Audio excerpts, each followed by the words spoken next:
যেমন বিষয়টা হয়েছে কি, এই যে দুইটা তাবিজ যে কোনো হুজুর দিচ্ছে আপনি আলি জালি দেখেন, এখন এই তাবিজটার পালাটা হয়েছে কি কইতে পারেন? জি এরাও মহিলা মানুষ বনগ, যদি মনে করেন আপনি স্বামী স্ত্রীর ব্যাপার, এটা ধরেন হুজুরের কোরআনের ইমাম সাহেব, আমরা হুজুর বলি না, ইমাম সাহেব কোরআনের আয়াত দিয়ে দিছে, জি ঠিক আছে না? আচ্ছা আপনি বলেন তো, কোরআনের একটা পৃষ্ঠা আমি আপনার সিরিয়া দিই অথবা সিরা পাইছেন, এই পৃষ্ঠাটা নিয়ে আপনি বাথরুমে, ওয়াশরুমে বা টয়লেটের মধ্যে কি পকেটে করে লয়ে যাইবেন? সত্য কথা কোন যাইবেন কিনা? না যাইবেন কখনো? না 5 কোটি টাকা দিয়ে দিল কি আপনি লইয়া যাবেন লগরিয়া? না এটাই আমার প্রশ্ন। নিবেন না। স্বামী স্ত্রীর ব্যাপার, আপনি একটা কোরআন শরীফের কোরআনের পাতা লগে কি কি রাখবেন?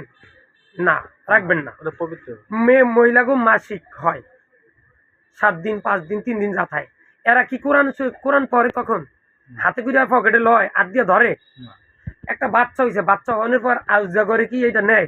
না তাহলে আপনি বলেন, এই যে তাবিজটা দিছেন, এই তাবিজটা লয়ে আপনি টয়লেটে পায়খানা কাছে যতবার গেছেন, একদিন দিনও খুলছেন? না আমি এটা সব জায়গায় যাই। খুলছেন একদিনও কন? না খুলিনি। তাহলে আপনি ওইটা যদি নিয়ে নেন, যদি অপমান হয়, এটা নেওয়ান অপমান হবে না? এখন এটা বিষয় আচ্ছা এবার বসেন, যদি আলি জালি দেখেন, তাহলে আল্লাহ পাক শিখিয়ে দিছে, আমরা আয়াতুল কুরসি, আল্লাহু লা ইলাহা ইল্লাহুল হাইয়ুল কাইয়ুম লা তাখুযু সিনাতুন ওয়ালা নাওম, এগুলো আপনি পড়বেন, শেষ করি, পড়বেন, আল্লাহর কাছে পানা চাইবেন, আল্লাহ আপনাকে মাফ করবে। আর যখন আপনি এটি দিবেন, তখন আপনার পাপ হবে। আপনি তাবিজটা সারেন দেন, আর কুফুরি কালাম হইলে তো সম্পূর্ণ আরো আরো খারাপ। আস্তে আস্তে এটা আপনি বাদ দেন। মানে এই এটা মানে এরকম কিছু মানুষের নাই। কাছে কিছুই বুঝতে পারি না। মানুষের কাছে কিছুই বলবেন না, আল্লাহ এমনি ফয়সালা করবো। আপনার তাবিজ তোমার আমরা দিব না, কোরআন তেলাওয়াত করব, নিজের উপর ফুদ দিব, দম দিব, আল্লাহ রাসূল এটা বলতে করছে, এটা আমরা করব। তাবিজ তোমার সম্পূর্ণ বাদ, ইসলাম স্পষ্ট নিষিদ্ধ। জি আপনার কথাগুলো আমি ইনশাআল্লাহ। আলহামদুলিল্লাহ, সুন্দর কথা বলছেন, আল্লাহ তৌফিক দিক, আমিন। আমরা সবসময় লা ইলাহা ইল্লাল্লাহ পড়বো, 5 ওয়াক্ত নামাজ পড়বো, ঠিক আছে? বাংলাদেশে যত মানুষ আছে আমরা তাবিজ দেবো না।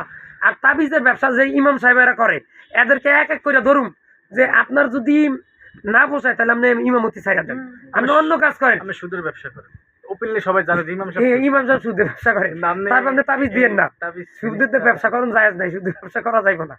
আসসালামু আলাইকুম।